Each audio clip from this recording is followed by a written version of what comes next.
Hi everybody and welcome to the video and live streaming show. My name's John Lacey and I'm joined as always by Sam Proof. Today we're going to be talking all about video gear for beginners. So what are the things that you might already have access to?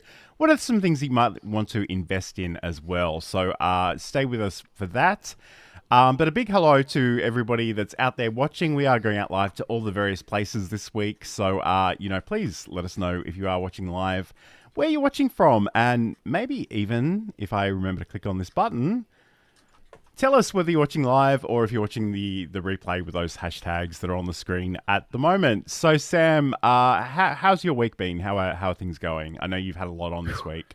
Good. I don't even remember half the things that have gone on. So for those following the Cute Avalanche progress, we hit our 4,000 watch time hours. We made partner, and now I've been basically in the trenches of like making this thing something and what else I can do with it. And lo and behold, the fates came down, and it completely unrelated to Cute Avalanche. I got access to, I guess I won't say specifically since we're using it, well, a different multicasting software for a freelance client. I don't know if I'm allowed to talk about it or not really, but so I started to multicast our, right now it's just playlist of highlights as I try and do a bunch of troubleshooting on getting an actual live feed of actual cats to like 8 different platforms now, in addition to our other stream, which is just Twitch and from the main room.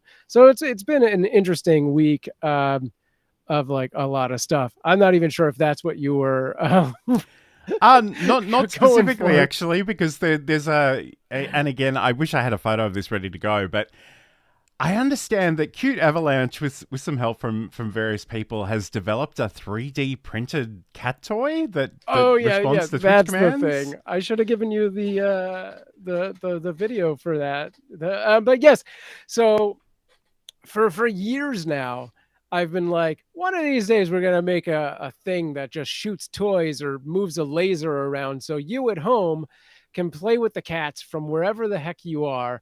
Whether it's Australia or Alaska or just down the road in Los Angeles, and sometime last year, literally like a little over a year ago, I presented this to a friend of mine at another friend's birthday, and I was like, I know you do a little more techie stuff than I do. Like I'm nerdy on the interface side, but he's actually got a 3D printer and some soldering skills and things like that.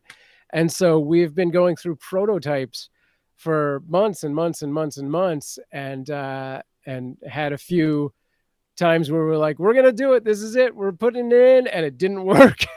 We went back to the drawing board, and then a couple of weeks ago he showed up with the device and we put it in, and for the most part, it's hitting about 70% success rate, which is good enough to be in the room. I created the back end, so you can go over to twitch.tv/cute avalanche.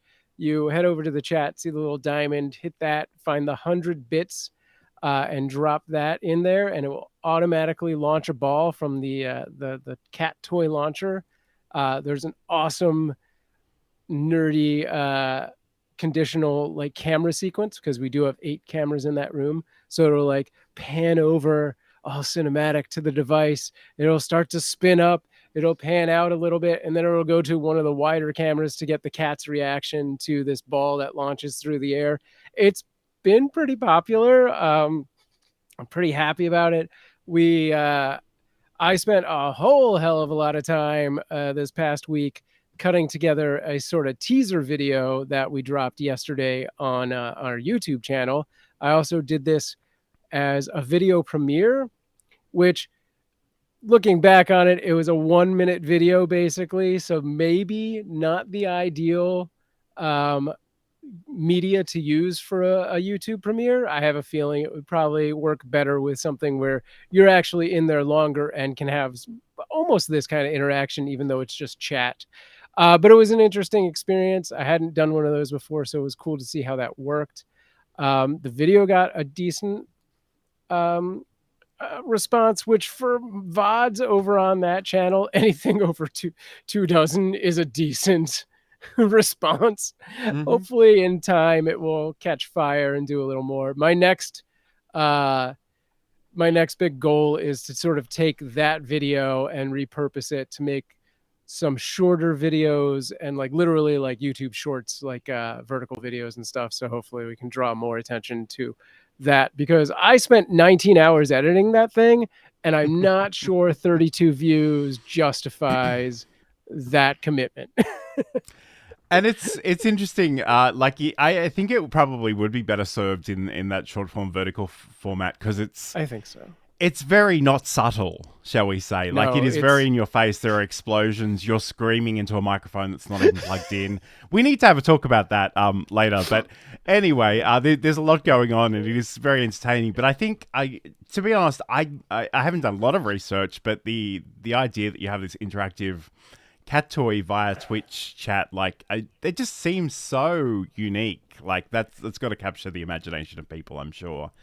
Yeah, I mean, I think that is one of the things that I have always been the most inspired by with live streaming, especially in the last 5 years when this kind of technology started to become available, is to create those interactive things. So like, back when Mixer existed, and Mixer, I think, was really sort of on the forefront of creating that, because they had this whole MixPlay dashboard, which gave you not just the ability to link these sort of interactions from chat to a chat bot, but they gave you sort of a UI that you could design. Like, you could color the buttons different colors and make them bigger or smaller and stuff like that. And nobody's replicated that, which is, I think, just a missed opportunity.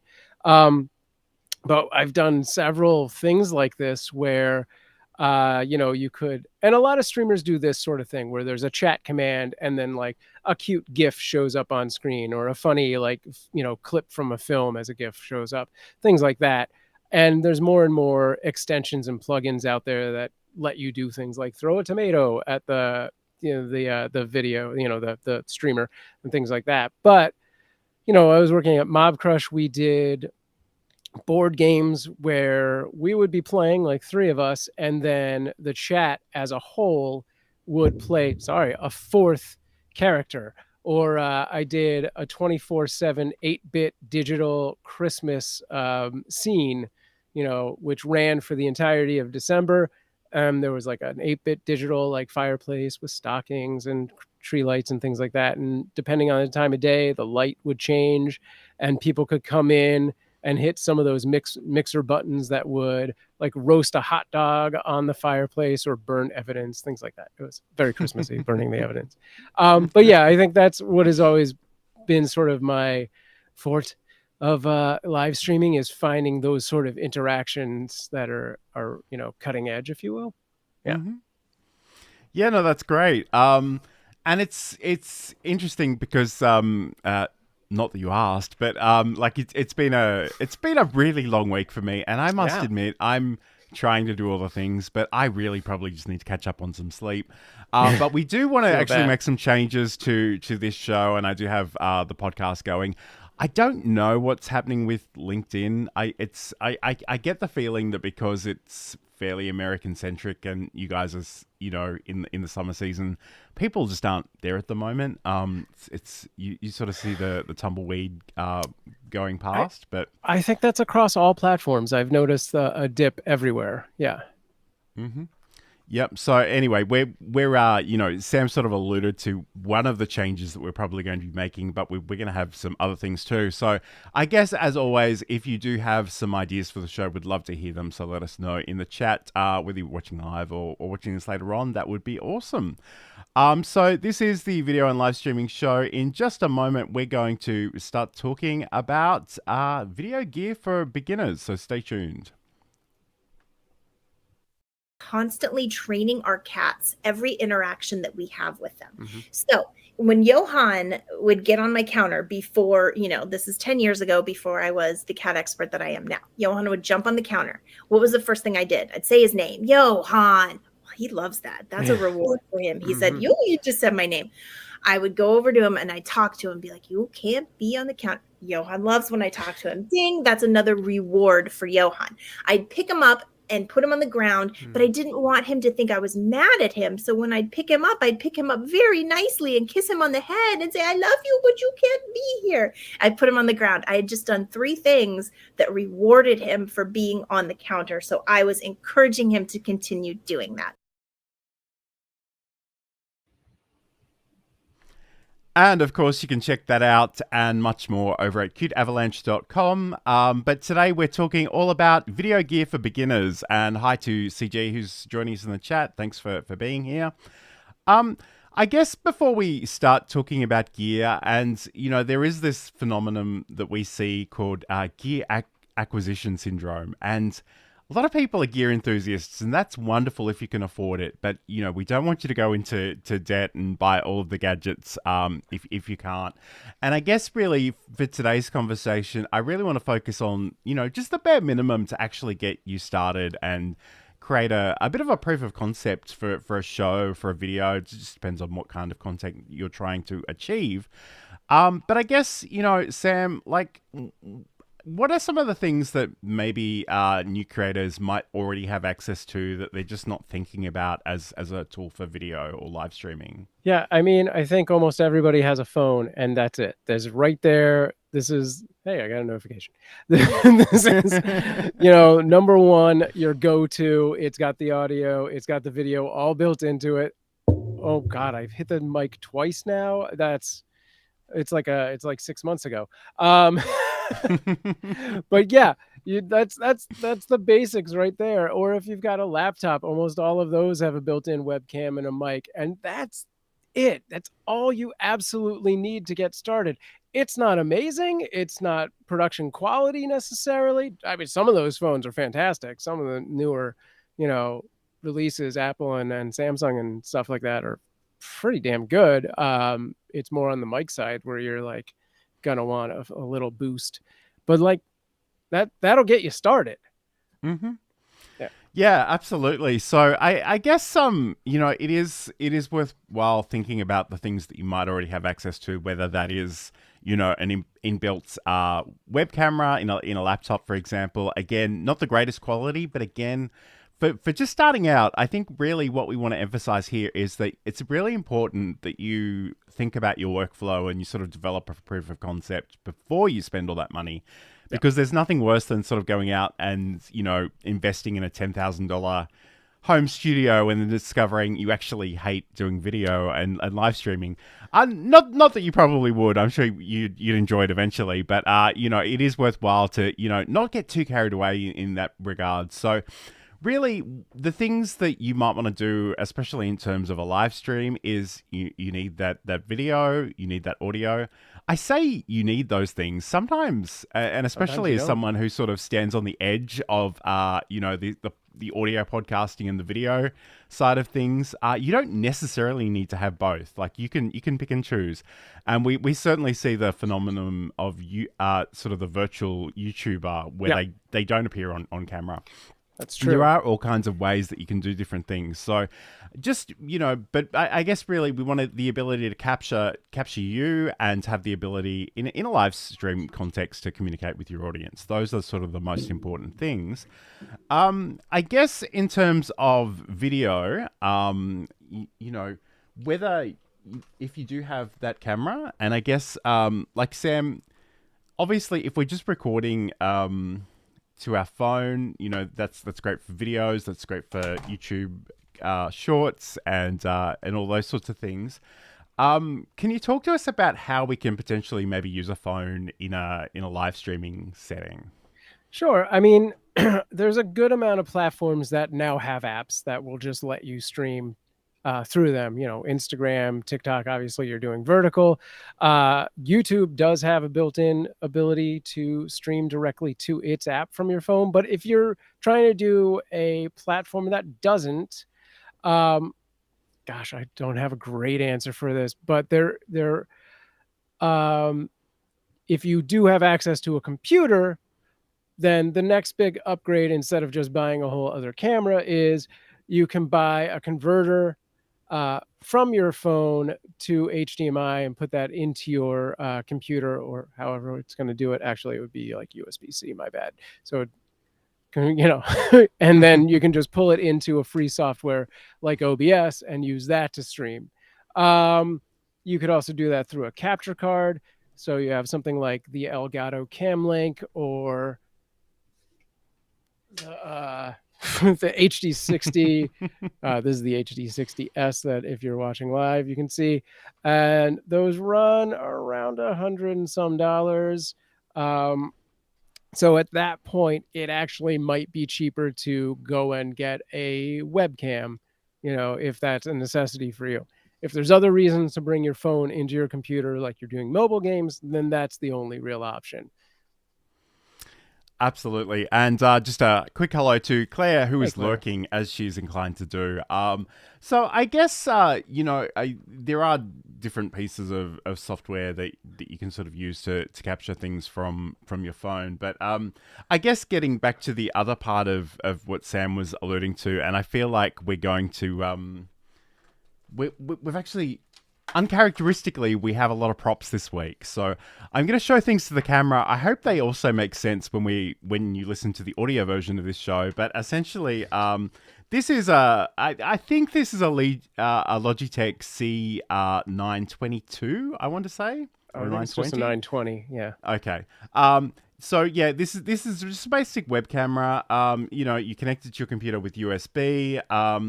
It's actually fairly decent quality, and it is. I think it's a little bit over 100 Australian dollars. But it's actually the thing that I sort of started with when I was streaming most recently, like in the last couple of years or so, and that actually works really, really well. So the thing, and we'll talk about this. In fact, we might talk about this now. I'm rearranging the schedule as we go. The thing, obviously the quality of your video input is one thing, but also the lighting is another important factor, because whatever device you're using, it's actually what it's capturing depends a lot on how well you're lit. And I guess, and I feel a little maybe hypocritical for saying this, because I have some very, very expensive Elgato key lights that are lighting me up right now. But again, to go back to where I started, I actually had that webcam that I just showed you a moment ago, but I also had just a desk lamp which had a posable neck, which I got from Bunnings here in Australia, which is sort of, I think, like Home Depot in America. Oh, okay. And essentially, like it just an LED lamp. But the great thing about it was I could sort of position what it was shined at. So, I mean, it was shining directly on my face, and that helped me show up on video really, really well. It was kind of like staring into the sun if I had a really long meeting. So that was a bit of a trade-off there. But again, if you can think about actually maybe positioning yourself in front of a large window, thinking about some of those artificial lights, we certainly see a lot of those selfie type lights, which can be great if you're making a short video or just taking photos, that kind of thing.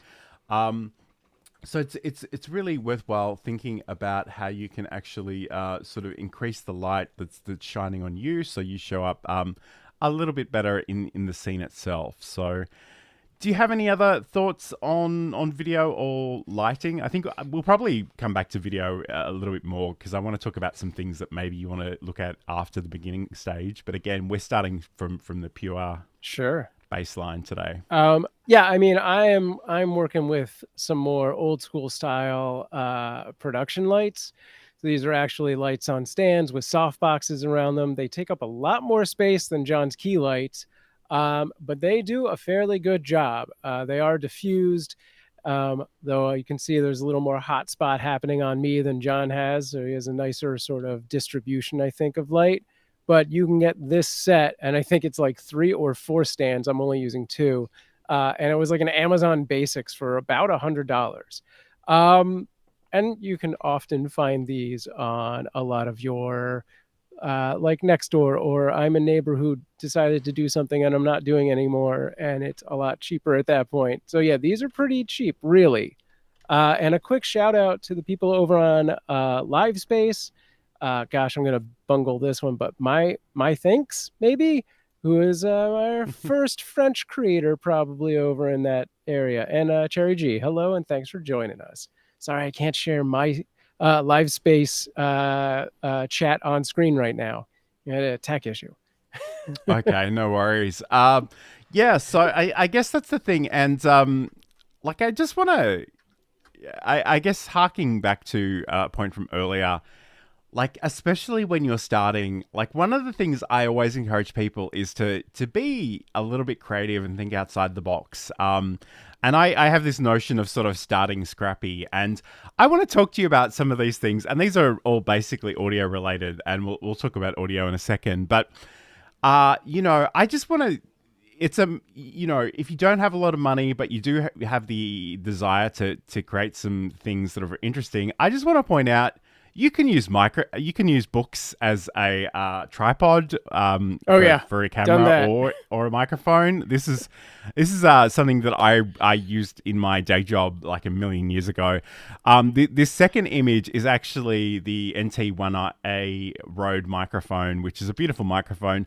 I had this. I actually got another desk stand from Rode as well, but it wasn't designed to hold a microphone that heavy. So I actually went to Kmart here in Australia and bought a like this weight, a 1.25 kilogram weight, just to counteract the bass of that. So nice. There are all kinds of, and I mean, I'd love to hear stories in the chat, like if there are creative things that you've done, because it's like, don't get me wrong, it's awesome if you have the money to buy the equipment and to have all the perfect rigging. But especially if you're starting, especially if you are constrained by a real budget, it's really important to think about what you already have access to and what you can use. So yeah, this wasn't a live thing, but it was a YouTube video content thing. Back in the day when I was doing like weird news, I often put a chair on a table so I could like shoot and teleprompter myself using my laptop as a teleprompter on the table.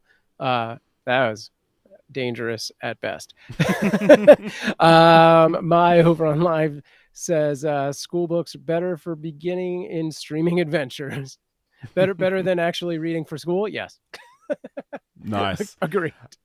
And that's a great point, and I feel like we're going to jump around a little bit today, but that's okay. We're just having a bit of a chat with everybody. But one of those things, whether you're using your phone, whether you're using your webcam, whether you're using an integrated webcam in a laptop, like Sam alluded to a moment ago, you do kind of want to think about where that camera is positioned. And especially if it's constrained within the laptop, it's really tempting to put it on your desk and wherever it's aimed at, it's aimed at.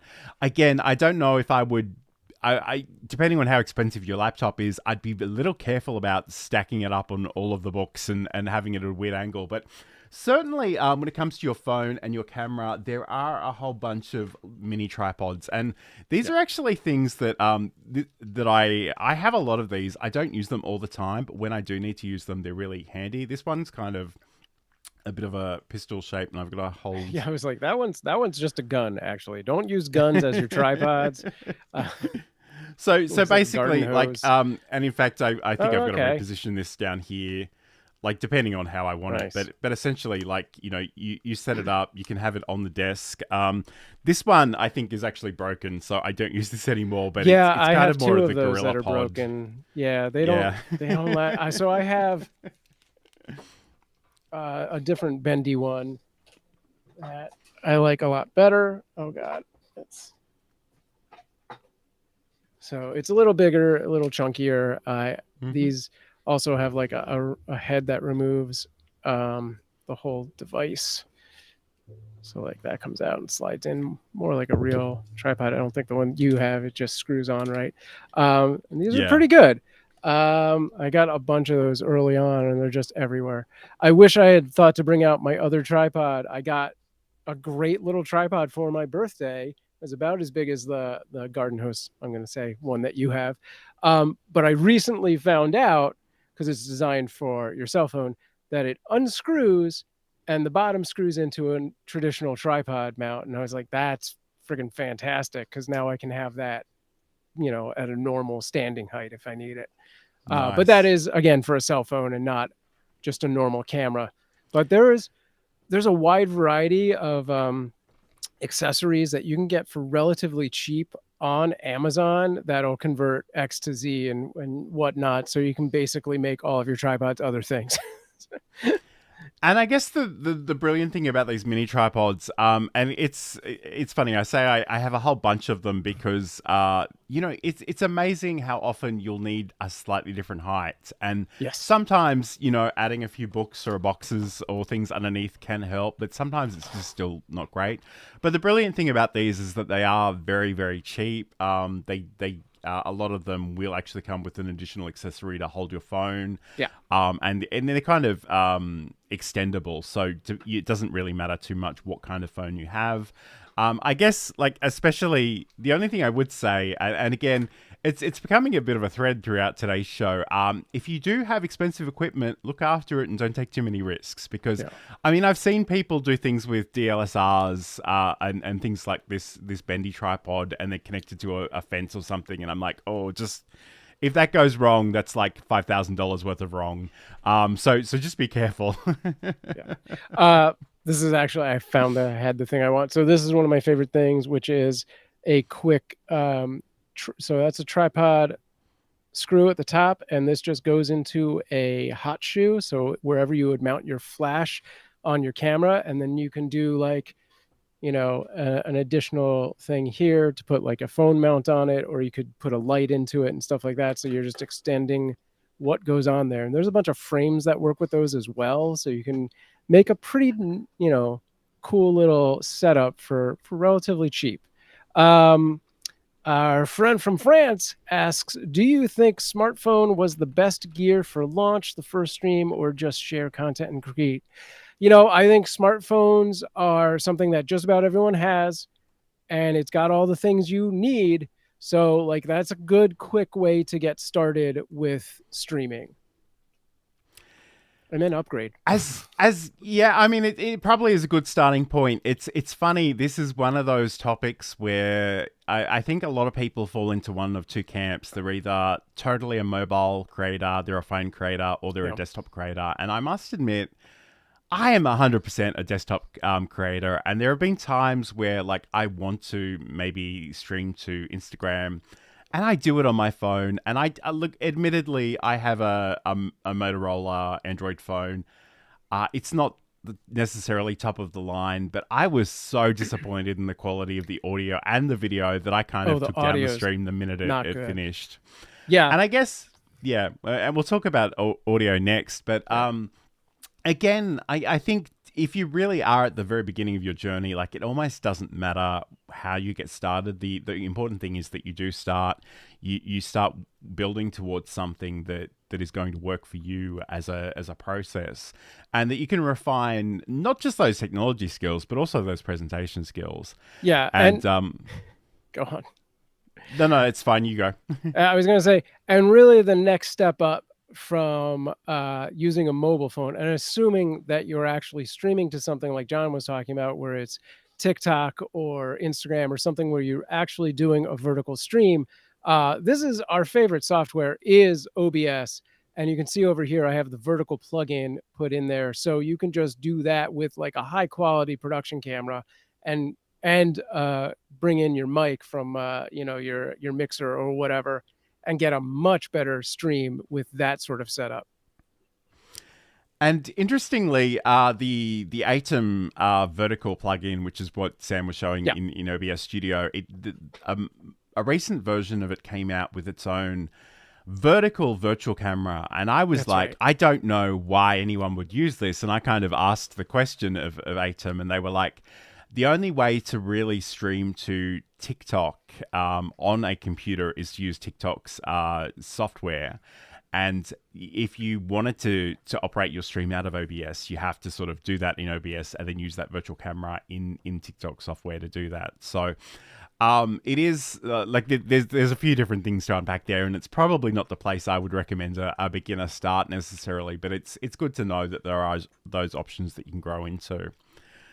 So let's talk about audio, because I think it's really tempting to be excited about the things you visually see, but I think it is important that people can hear you and, you know, do hear you well. And again, I as someone who's not necessarily a complete beginner, I have invested some money in my audio setup. And I mean, I'm happy to talk about that as well. But I think if we think about some of the options that we have for microphones more generally, and again, this is particularly focused towards a desktop creator type of atmosphere. Although that said, you can certainly get USB-C microphones that go into a phone, so those are worth exploring too. But I guess the trend that we've been seeing a lot lately, and it's funny, I had something else on my screen, so I didn't see Sam show the box, but I'll get him to do that again in a second, because let's talk about it. So let's talk about your microphone first, and we'll talk about microphones more generally. Oh, we're going to talk about the phone microphone that we were, or the iPhone microphone that we were about to gloss over. No, well, let's do phone. that. Yeah. No, let's stick with desktop for now. So this guy is, gosh, I don't even know. It's a Samsung Q2U. Q2U. Yeah, and it's fantastic. I don't remember what the price point on this one was, but it does not break the bank. I think John knows more about this microphone than I do, really. I am not an audio guy. So I'm like, you tell me, I do it. It's a dynamic microphone as opposed to one that is going to pick up sound from just every possible port on the phone. It's more focused to right about here, which is good. Because I don't know if you can tell, I'm sitting in 100-degree heat and I have a fan blasting on me, and I don't think you can hear it. So that's I certainly can't hear it. So that's amazing. So yeah, and again, I should say, and I'm not picking on Sam, but I literally have qualifications in audio engineering, so I know a little bit more about this than Sam. So the Q2U is a great dynamic microphone. So I guess the first thing to unpack here is that there are basically two types of microphone. We've got condenser microphones and dynamic microphones. And the condenser microphones are powered microphones. They often require phantom power to work properly.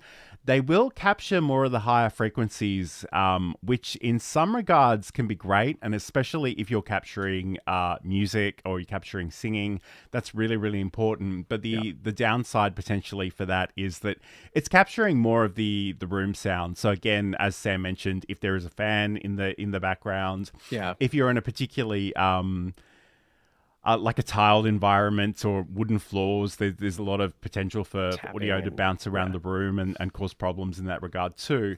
And I suspect, I'm not even going to talk about polar patterns on microphones because that's probably a bit too technical and nerdy even for our audience. But the great thing about this particular microphone, not only is it reasonably affordable, but it also does have XLR and USB connections. Yeah. So the XLR connections are the ones that you'll actually plug into a mixer or an audio interface, things like the Rodecaster Pro or the Scarlett. I always forget what the Scarlett one is called. The Focusrite Scarlett device. They actually have a number of them, and even the Steinberg UR22C. These are all just audio interfaces that you can plug a XLR microphone in. In fact, I don't know how. I probably shouldn't try this demonstration, but I'm going to anyway. There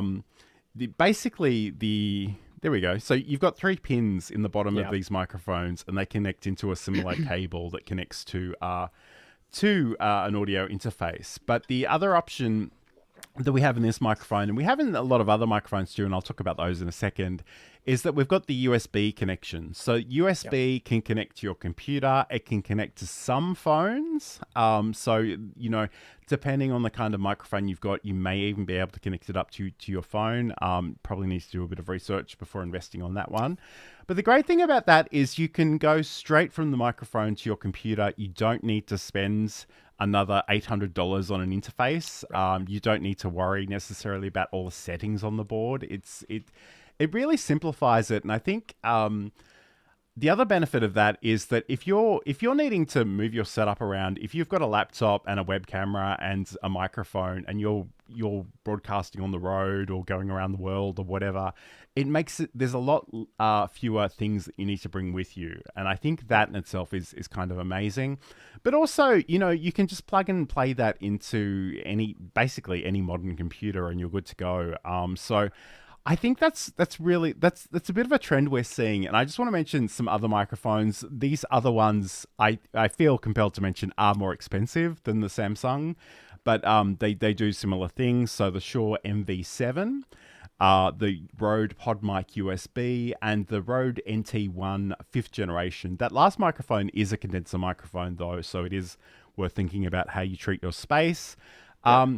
But really, at the end of the day, what we want. And hello to Insomnia Doodles. Hey, Insomnia. Thank you for joining us. At the end of the day, really, what we want to do, and don't get too much in your head about this, and I say that as someone who is neurotically obsessed by the way he sounds on microphone, and I have an audio podcast, and I spend about 3 minutes recording it, and the rest of the day listening to it and editing it. But essentially, I think that especially for a beginner, we just want people to be able to hear you clearly. If you can do that, anything else is a bonus. So, that is certainly worth thinking about. But Sam, talk to me about this this little microphone that you sometimes use with your phone. Tell me more about that one. This is from a no-name company. There's no branding on this whatsoever. You can find this over on the Amazon for like $20-25. It comes with a USB-C and a traditional USB receiver and 2 lav mics. And this thing, it just literally, the receiver is this little thing. It pops right in, powers from the phone. You can put power into it as well, so you can be charging the phone at the same time if you know you're going to go for a long time. And you take your lav mic, you just turn that chumpy on, and a little light will flash. My phone has some junk in the port, so it's flashing between I can't find it and found it. So let me try turning it around. And that's all the setup. You don't need any special software or anything like that. It just goes. There we go. Now it's green. You clip this to your shirt, relatively close to your face area. You can select that as a source if you need to. It will usually default to overriding the normal mic in most apps and things like that. But also, as I said, it comes with a USB-C receiver and an adapter that takes your iPhone or the USB-C to a regular USB. So you could use this on a desktop or a laptop, and it works with most. I would still stress that you might need to test that and research that, but I've done it on a Windows PC and I've done it on a MacBook Pro. So it definitely does pretty much everything. And it's good. It's not quite as good as this kind of quality. You're going to have some issues with it because I think it has some kind of like sound acknowledgement where it shuts off a little bit when you're not talking, and I've noticed that occasionally, but for the most part, it's pretty fantastic. It also has about a 25-foot distance between the receiver and the lav, where you could be walking around something like a Comic-Con or whatever and have someone filming you from behind, and you're still getting crystal clear audio. And you can have 2. It's the one receiver picks up both lavs, so it's pretty good. I mean, $20-25, like that's a solid start for any setup, really. Absolutely. So I guess, and Insomnia Doodles is saying that some of those cheap little microphones actually give you surprisingly good sound quality. Yeah. So that's no complaints. I meant to put that on the screen and I started instead. Let's try that again. There we go.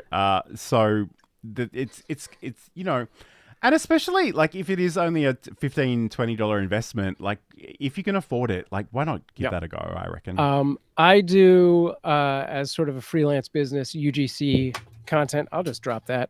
I do freelance UGC content, which is user generated content for actual brands that pay me actual money, and I have used this microphone several times in those videos. No one's ever complained. I want to read this one from over on Livespace. It says, personally, I think a lot of young creators want to prioritize having very expensive setup at the expense of good sound quality when audio is and should be the real priority. The Go XLR, although very good, coupled with the barometric headphones. Wait, is there more to this comment? It looks like it was about to say something else. It looks like it got cut off. But yes, I would say before you get the very expensive DSLR and before you get the fanciest lights in the world, get the better audio setup. When we deal with live streaming and video, people are pretty forgiving about bad lighting and not great camera. And they're a little less so than 10 years ago. But if you have bad audio, they're gone in 10 seconds, like a tenth of a second, actually. So yeah, audio should be the first investment and I think anyone makes. That's my personal assessment. Sure. And I'd love to actually hear from people in the chat. Like, what are you using in terms of video, audio, lighting, and accessories? But I guess one thing I did want to call out was that, and I've alluded to the fact that I've got this Logitech web camera. I don't know how obvious it is from the screen, but those things on the side are technically audio inputs. Yeah. But the problem is you really don't want to use them because there's a really good chance you want your camera to be some distance away from you to capture all of you, but you really want your mic relatively close to you. And I know sometimes people, and myself included, have been a little bit self-conscious about how much space a microphone can take up in the context of a live stream. And I've literally done things with green screen covers for my microphone and chroma keyed it out. Yeah. But the problem was when I did that, I needed to be too far away from the microphone and the audio quality suffered. So it was a bit of a novelty. And I was talking to somebody about this on Twitter yesterday, and like, it was great fun, but it didn't solve the problem for me. And I think in a lot of ways, it sounds far too simple to be useful, but 9 times out of 10, if you can move the microphone closer to you, then that'll fix a lot of problems. Definitely. Okay, so Insomnia Doodles is giving us a gear update. I do want to come back to your other question too, but video. So the Logitech Brio with 4K, the Blue Yeti on an arm, and I have a green screen that pops up from a compact base, but I hardly use it. The Elgato, yeah. Green screen. It's like a reverse film projector kind of thing. Yeah. Nice. It's funny, and like, even when I was on somebody else's stream recently, because if it's not obvious, I'm in front of a green screen 24/7. Like, there's nothing interesting worth putting on video that's behind me. It's literally the side of a bookshelf and a door. So I'm always in front of this green screen, and it's funny how many people are like, but green screens are really hard. You never light them well and properly. And I don't know, like, I don't know if I've just fluked out, but I've not had a lot of problems with it. Like, it works really well for me. I think the software has gotten immensely better in the last 3-5 years. I used to try and do green screen all the time, and that was like, 10 years ago, 15 years ago, and it was a pain in the butt. But also, I don't know that I had quite the same quality of lighting. Green screen is back in the day was something where you definitely needed dedicated lights to A, the green screen, and B, the person you were lighting. And now, like, the game has changed. It is so simple to green screen. Like, you can, you can green screen pretty much anything. Like, you don't need green to start with. It could be any solid thing. And not to continue to talk about my UGC, I have teal walls in my house, which are good enough. But we also have like cat shelves, which are a different color of teal.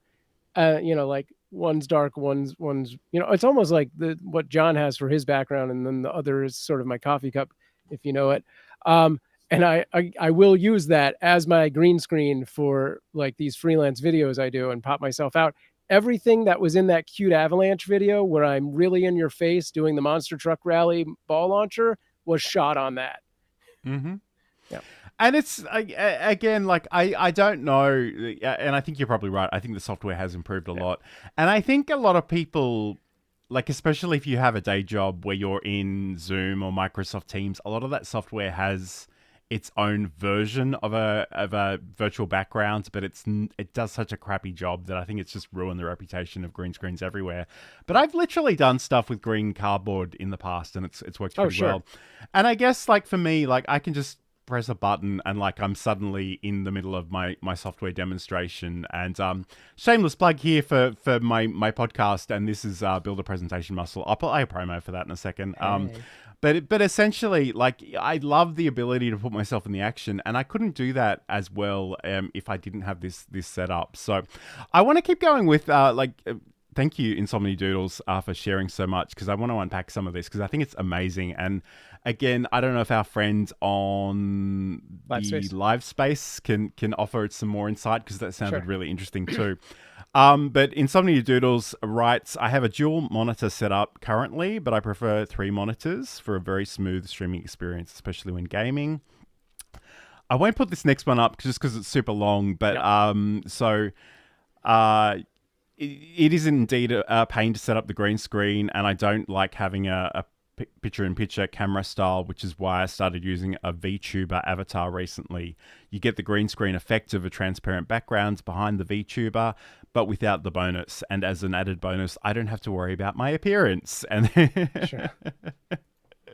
I must admit, it's funny because I think both Sam and I are very much video people, but I kind of made a conscious decision when I did my audio podcast that it was only going to be audio. And I got to tell you, I put my hoodie on and I talk with my hands in a way that I would feel really self-conscious about while on camera. And I just love not caring about, not having to worry about how I look when I record those. Right. It's amazing. So I totally get where you're coming from in Insomnia Doodles. That's great. I was going to say, if I could VTuber myself, I probably would, because then I wouldn't have to worry about shaving or getting dressed. Although, I guess the counterpoint to that is we are seeing all kinds of cynical, awful AI crap lately. Yes. And I just, like, for me, just show up as yourself. Like, no one is judging you as harshly as you're judging yourself, for starters. Like, nobody's, unless you're a supermodel, no one's coming for the eye candy. They're really coming for you as a person and your content. So this is a little bit more advanced, but I'm really curious if Sam has some thoughts on this, because it's not something I've done a lot of. But Insomnia Doodles said, have you guys discussed audio mixing software yet? I want to brag about how helpful Voice Meter Banana is, especially if you have the virtual audio cable A and B. We really haven't. I personally have a mixer. I think John also has an actual mixer. So I have a Zoom H6, and my mic goes into that, and that goes into the computer, into OBS, and that's pretty much all she wrote. I haven't really played around with a lot of audio software. It is interesting because I have the Rodecaster Pro, like the original one, and it's as an interface, it lets me bring things in, and I've got different sound pads that I can play. But depending on how I go live, like at the moment, because we're coming through Restream, like just the stereo output of that is what you hear. Whereas if I was streaming from OBS, for example, I actually use the OBS ASIO plugin to get really granular about which audio inputs I have on which scenes. And it also has it's a relatively new feature, and I think it's actually still officially in beta, but in OBS, they do have the application audio as its own thing. And again, occasionally I've got sort of a MIDI keyboard to the side of me, and I will dabble. I'm not a great musician by any stretch of the imagination, but sometimes I will stream that, and I just share the virtual instruments both on screen and via audio, and do it in that way too. So yeah, I mean, it's interesting. And I guess like the thing, and I know someone who got the I can't quite remember what it's called, the new tiny Rode device that actually has an XLR input and also a camera input as well. Right. And it has sort of 3 different ways of like it has 3 virtual audio mixing methods, and in some ways that's insanely powerful, but in other ways if you're a beginner, it can be really easy to get confused very, very quickly. And if you find yourself in a place where maybe you're duplicating a guest's audio, for example, which is something I've definitely witnessed in the last couple of weeks, that can be a nightmare too. So again, there's another comment here. This is a long one, but I'm going to put it up on the screen anyway. So from Insomnia Doodles, virtual audio mixing is a necessity for me. It lets me decide which audio goes to the stream and what only I can hear. I use Chatty to create a ding sound effect whenever someone posts in my chat, and the virtual mixer allows me to hear it without, and I'm assuming without There's going more to to come. the audience. Can I just, I just want to applaud you for that, because I know a lot of people that use Ecamm Live to stream, and by default, it seems that every time somebody puts something in the chat, there's an audible ding. And I swear, for me as a viewer, it's like water torture. Sure, it's just yeah, that would ding, be terrible. ding, ding. And I'm like, please make it stop. But again, like, that's awesome. And I think, it's really important you work out what works for you and your stream. And Sam did mention in the chat that it was the Rode Streamer X that I was trying to refer to earlier. So yeah, I mean, it's important to just work out your process. And I think, last week when we're talking about our Go Live checklist, if you ever make any kind of changes to your setup, make sure you test those thoroughly, because that's when the wheels fall off if you don't test those things. And that's when you get that duplicated audio. Yeah, or you can do what I did, which is I was trying to kick the tires over at Livespace the other day, and I haven't done this in a while, but I was muted for about a good half hour. So that's fantastic. Okay, so this is the video and live streaming show. We're talking all about video gear for beginners, and we'll be back in just a second. Looked at the first assessment, and the first assessment was record a 5-minute video, and it was a pretty simple introduction of yourself. There was nothing exciting. I didn't have to research. It was just a 5-minute warm-up, and I freaked out. That course is still sitting in the cupboard beside me. I see that stack of papers and I almost rock in the corner. It cost me a lot of money to sign up, and I threw the whole course away.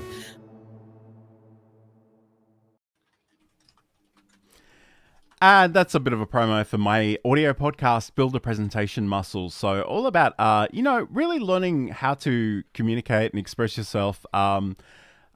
So please check that out. You can subscribe on Apple Podcasts and Spotify and all of the places. So if you want to do that, you certainly can. I'm going to post a link to that in the chat for those of you that can actually are on the platforms that support that. But anyway, I guess I want to sort of go back to sort of a combination of audio and accessories. And Yep. I mean, one thing that we've probably skipped over, but is super important, is that you actually have some headphones, and especially if you're communicating with another person. I can't overstate how irritating it is when somebody refuses to wear headphones and they've got some speakers set up somewhere and the speakers hit the microphone and you've got that terrible, terrible audio feedback loop. It's just like, if you don't, that's the one sort of no-go that I would probably say. Like, it's really important. And again, the headphones don't need to be elaborate. And I think sometimes people are, they look at these chunky ones that I'm wearing and they're like, that's ridiculous. And you can certainly use earbuds and things, like, that's fine. But I think it is important to keep that in mind. I guess the other thing too, in terms of audio and accessories, is that, and again, Insomnia Doodles alluded to this with her, I think she had a Blue Yeti. But essentially having a microphone on a stand where you can position it and have a boom arm, because I think I'm assuming, I feel bad that I don't remember exactly what that microphone is, so I'm going back through the chat just to double check what that was. So it is the Blue Yeti. Okay. The Blue Yeti is, the problem with the Blue Yeti is often that people will put it on a desk and sit a meter away from it, and it'll capture all the audio in the room, but it won't get you well. So if you can physically move that closer to you, that's always a good idea. Like, there is a point at which you may need to turn the microphone down, or you may need to move it a little bit further away from you. But 9 times out of 10, I think the issue is that people are just too far away from their microphone physically.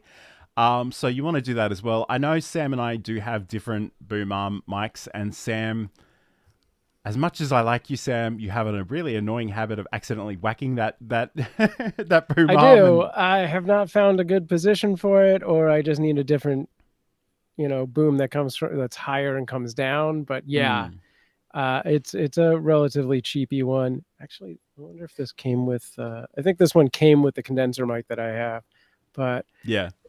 I haven't figured out a good placement, I guess. I guess like if you are in a position to spend some money, like they do have, I think Elgato have like a low profile one, and Rode have sort of higher ones. There are all kinds of things, but again, whatever you can do to actually, here we go. Because I think you and Sam are alike in this regard.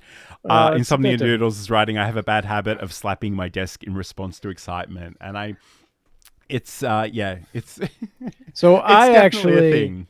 my setup is actually a small table next to a desk, and my scissor arm is mounted to the other desk for that reason, because I used to do a lot of interactive board game streams, and I was constantly moving things around on the table and rolling dice, and I was like, I can't have that, because that's going to make the springs go off every damn time. So at least I got that down.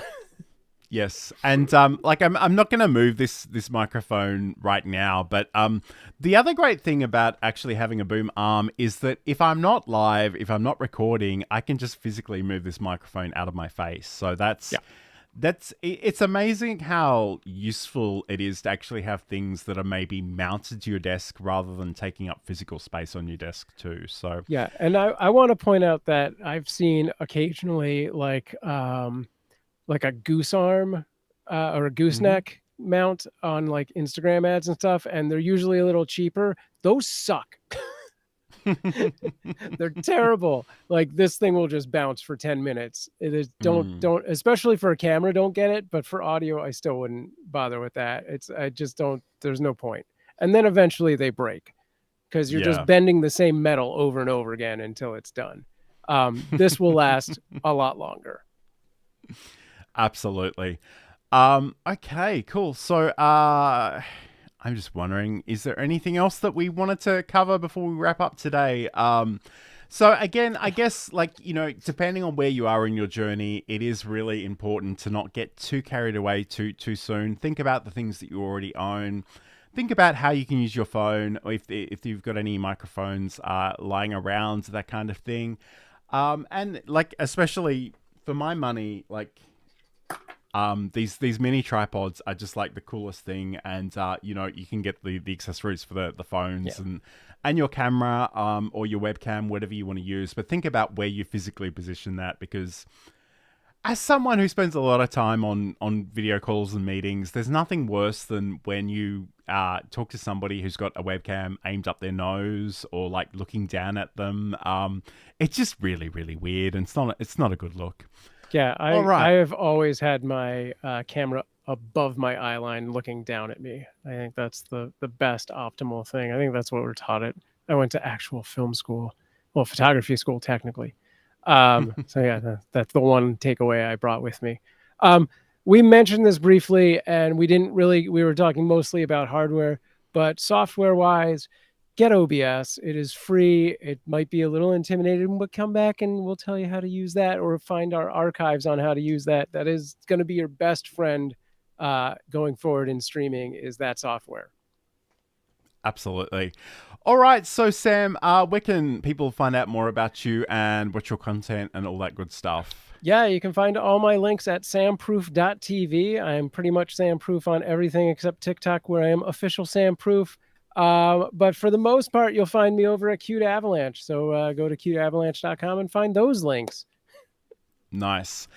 Okay, and if you want to catch up with anything I'm doing, you can head over to johnlacey.com. I've got lots of videos and tutorials and the podcast and stuff. So I'd love it if you could check those out.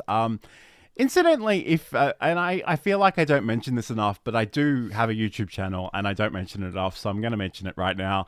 But if you head over to @LearnLivestreaming on YouTube, I'd love if you could check it out and hang out with me over there. That would be really cool. So thank you for joining us, everybody. Today, it's been great, especially the people in the chat. That's brilliant. And again, if you're watching this later on as the recording, please let us know with that hashtag Team Replay. That would be really awesome. But until then, have a great week. We'll be back roughly the same time next week. So keep an eye on those invitations wherever they go out. And we'll talk to you again soon.